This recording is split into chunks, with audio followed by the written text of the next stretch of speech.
Today we're going to discuss all about probability, permutation, and combination, but before that, I would like to thank my friends Ray Pelayo and Marvin Sereneta for providing this PowerPoint presentation.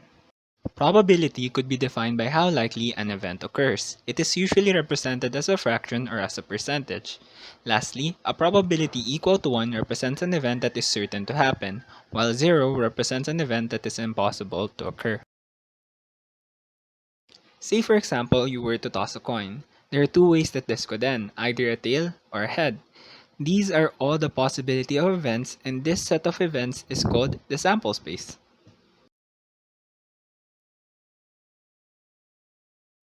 Representing sample spaces can be done in multiple ways, but for our earlier example, it could be represented by the capital letter S and all the elements of the events. Thus, it can be written as follows.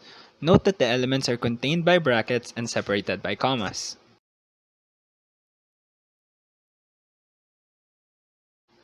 Going back to the earlier example, the probability of getting a head is 1/2, while the probability of getting a tails is also 1/2, since there is 1 out of 2 chances in obtaining the respective cases. From this example, we can derive the formula for probability. The probability is therefore equal to the quotient of the number of favorable or desired outcomes and the number of elements in the sample space. The probability of tossing a coin can be represented as follows. These values can also be represented by fractions or percentages.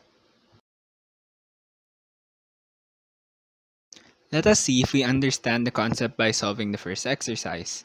Tossing a 5 centavo coin, a 10 centavo coin, and a 25 centavo coin simultaneously, solve the following problems. You can pause the video right here if you want to solve the problem by yourself or watch along to learn how it is solved.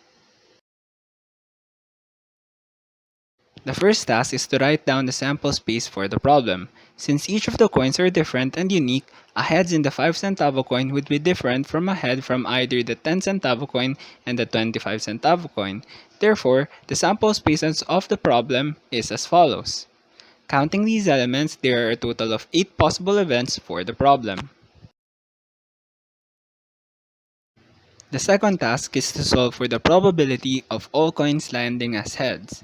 Looking at our sample space, we see that there is only one outcome where all of the coins have landed heads.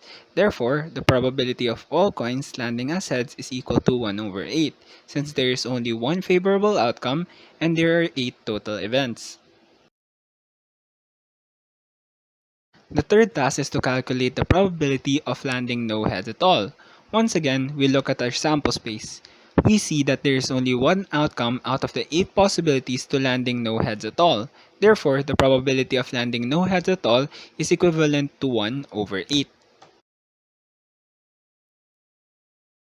The fourth task is to calculate for the probability of landing at least 2 heads.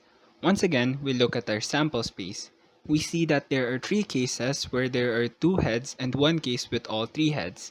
Adding these cases together, we get that the probability of having at least 2 heads is 4 over 8, which can be reduced by dividing 4 on both the numerator and denominator to get 1/2.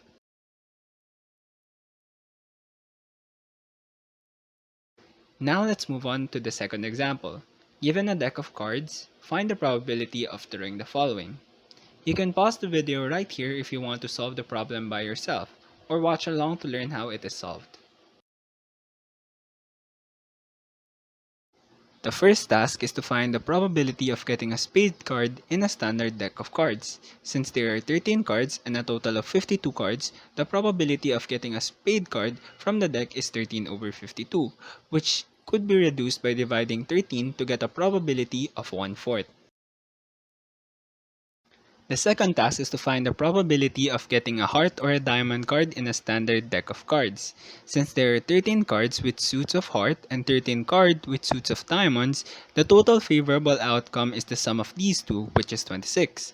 Therefore, the probability of getting a heart or a diamond card is 26 over 52, which could be reduced to 1/2 by dividing 26 on both sides.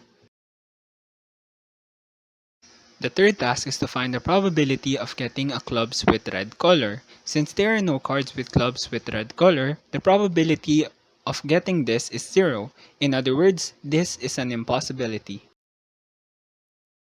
The fourth task is to find the probability of getting a non-faced card. This could be solved by either counting the number of the non-faced cards or by subtracting the number of the faced card to the total number of cards.